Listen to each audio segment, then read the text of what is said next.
आयोजन समिति की अध्यक्षता कर रहे माननीय मुखिया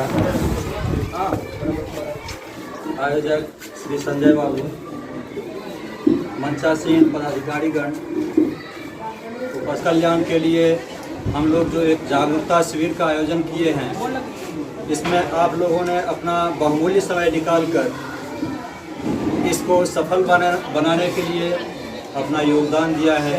यहाँ उपस्थित हुए हैं और हम एक दूसरे से अवेयर हो रहे हैं, हम एक दूसरे से विज्ञ हो रहे हैं कि क्या हमें अधिकार है। संविधान ने हमें अधिकार और कर्तव्य दोनों ही दिया है। संविधान के द्वारा हम लोग को अधिकार और कर्तव्य दोनों ही प्रदान किया गया है। हमारा अधिकार क्या है वो तो थोड़ा बहुत हम लोग जानते हैं, लेकिन कर्तव्य के बारे में लोग उतनी विज्ञता नहीं रखते हैं, उसकी जानकारी नहीं रखते हैं, जो दोनों ही जानना चाहिए, क्योंकि अधिकार और कर्तव्य दोनों एक दूसरे के पूरक हैं। उसके प्रति गार्जियन का क्या कर्तव्य है। योजनाएं तो बहुत सारी संचालित हो रही है, सरकार द्वारा कल्याणकारी योजनाएं चलाई जा रही है और इसका प्रचार प्रसार भी काफ़ी ज़मीनी सतह तक पहुंची हुई है और उसका लाभ दिख रहा है। आज बच्चों की किलकारियाँ यहाँ गूंज रही है इस विद्यालय में। ये उसी जन कल्याणकारी योजना का परिणाम है कि बच्चों की किलकारियाँ स्कूल में गूंज रही है। नहीं तो कुछ समय पहले तक की बात थी कि स्कूल में बच्चों का इतना सुंदर स्वरूप नहीं दिखता था। तो ये निश्चित रूप से शिक्षकों की, अभिभावकों की एवं बहुत सारी जो योजनाएं चल रही है, सबका सकारात्मक परिणाम है। आज हम लोग बाल विवाह निषेध के बारे में बैठक कर रहे हैं। बाल विवाह निषेध क्यों आवश्यक है? सबसे पहले इसकी आवश्यकता हमें जानना पड़ेगा कि ये आवश्यक क्यों है, क्यों इतना जागरूकता फैलाया जा रहा है इसको रोकने के लिए। तो कोई भी बातें होती है तो उसके जड़ में हमें पहुंचना पड़ेगा कि एक फूल हम देखते हैं, बच्चा क्या है, बगिया का फूल है, परिवार का फूल है, समाज का फूल है।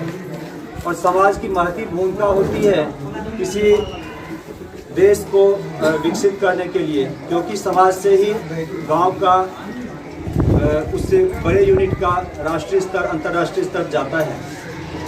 तो गांव से बाहर निकलने का अवसर तब होगा जब उसको विकास करने का हम समुचित अवसर प्रदान करेंगे। यदि बाल विवाह करते हैं या बाल मजदूरी करवाते हैं तो उसको समुचित अवसर आपने प्रदान नहीं किया।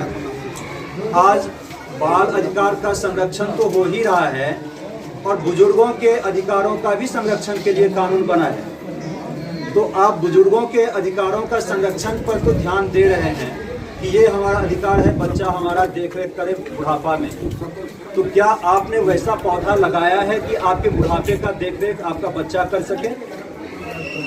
तो ये बुढ़ापा का जो बुजुर्गों का संरक्षण अधिनियम है वो तभी साकार होगा जब हम बाल संरक्षण को, बालकों के अधिकारों का, उसका समर्थन करें, उसको संरक्षित करें, उसको विकास का समुचित अवसर प्रदान करें। यदि ऐसा हम नहीं करते हैं तो आप बुजुर्ग अवस्था में जो आप संरक्षण लेने के अधिकार रखते हैं उससे आप वंचित रह जाएंगे, क्योंकि आपका बच्चा उस तरह से अपना विकास कर ही नहीं पाएगा कि वो अपने साथ साथ आपका भी देखरेख कर सके। तो आपको बुढ़ापा संवारना है तो बच्चों को संवारिए। तो इसमें बच्चा का हित नहीं, बच्चा के साथ साथ उसके अभिभावक का भी हित सन्निहित है। बीच का जो है युवा वर्गों के लिए, उसके लिए तो बहुत सारे अधिकार, कर्तव्य, कानून वगैरह हैं, लेकिन बच्चों का जो है उस पर हम सभी का कर्तव्य है। अधिकार तो बच्चों का है लेकिन कर्तव्य हम सभी का है, क्योंकि बच्चा एक ऐसा ये होता है, कुम्हार का चाक की तरह होता है, चाक की मिट्टी की तरह होता है कि उसको जो स्वरूप हम देंगे वही स्वरूप वो अपनाएगा। यदि उसे हम घड़ा का स्वरूप देंगे, घड़ा का अपनाएगा। यदि उसे हम गमला का स्वरूप देंगे, गमला का अपनाएगा। और यदि उसको हम किसी विभत्स स्वरूप देंगे तो वो उसी स्वरूप में जाएगा। आज बाल अपराध की जो छिटपुट घटनाएं सुनने में आती है, तो वो कहीं ना कहीं उस अभिभावक की चूक है, जिसके कारण बालक अपने मुख्य रास्ते से विचलित हो जाता है। उस विचलन को रोकने के लिए हमें क्या चाहिए? हम बच्चों पर ध्यान दें कि जिसे हमने जन्म दिया है, क्या उसका समुचित परवरिश हम कर रहे हैं। जिस बच्चे को हम स्कूल भेजे हैं, 9 बजे स्कूल गया है, क्या 4 बजे स्कूल बीतने के बाद 4:15 तक हमारे घर आ गया है? नहीं आया तो वो कहाँ रह गया है? इन सभी बातों को यदि हम छोटी छोटी बातों को घर से ध्यान दें, अधिकार और कर्तव्य तो चलते रहते हैं। कानून की मोटी मोटी किताबें हैं जिसकी व्याख्या समय समय पर होता रहता है, लेकिन सामाजिक व्याख्या जब हम करेंगे, पारिवारिक व्याख्या हम करेंगे, अपने बच्चों के संबंध में अपने आपके साथ बच्चा का क्या संबंध है, उसकी व्याख्या जब हम करेंगे तो हमको पता चल जाएगा कि कमी कहाँ छूट रही है। उस कमी का जब हम भरपाई करेंगे तो बच्चा उस बगिया का किलकारी मारता हुआ अच्छा खिला हुआ फूल बनेगा और बाद में हमारे देश का भविष्य संभलेगा। जो हमारे देश का विकास दर है, यदि सभी बच्चे स्कूल से जुड़ जाए, वो शिक्षित हो जाए, वो अच्छा नागरिक देश का बन जाए, तो विकास दर एकाएक काफ़ी ग्रोथ करेगा, जिससे अंतर्राष्ट्रीय स्तर पर जो हमारे विश्व गुरु की सपना बन रही है वो साकार हो पाएगा। तो आज से हम लोग इन बातों पर ध्यान दें कि बच्चों का क्या क्या अधिकार है।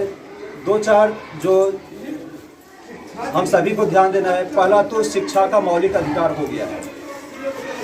ये हाल ही के दिनों का संशोधन है जिसमें शिक्षा को मौलिक अधिकार की श्रेणी में पहुंचाया गया है कि 14 वर्षों तक के 6 से 14 उसमें निर्धारित है। 6 से 14 यानी 6 से कम जो है उसकी शिक्षा घर पर ही होना चाहिए, आंगनबाड़ी है या फिर उसका परिवार है, क्योंकि उसकी जो नाजुक अवस्था होती है वो वही दोनों जगह संवारने वाला है। और 6 से 14 वर्ष का बच्चा जो है वो स्कूल भेजा जाना चाहिए, स्कूल में उसकी शिक्षा होनी चाहिए। और 14 से ऊपर जो है उसका आगे की शिक्षा के लिए व्यवस्था है। तो 6 से 14 निःशुल्क मौलिक अधिकार है, निःशुल्क शिक्षा का, जो सबको होना चाहिए।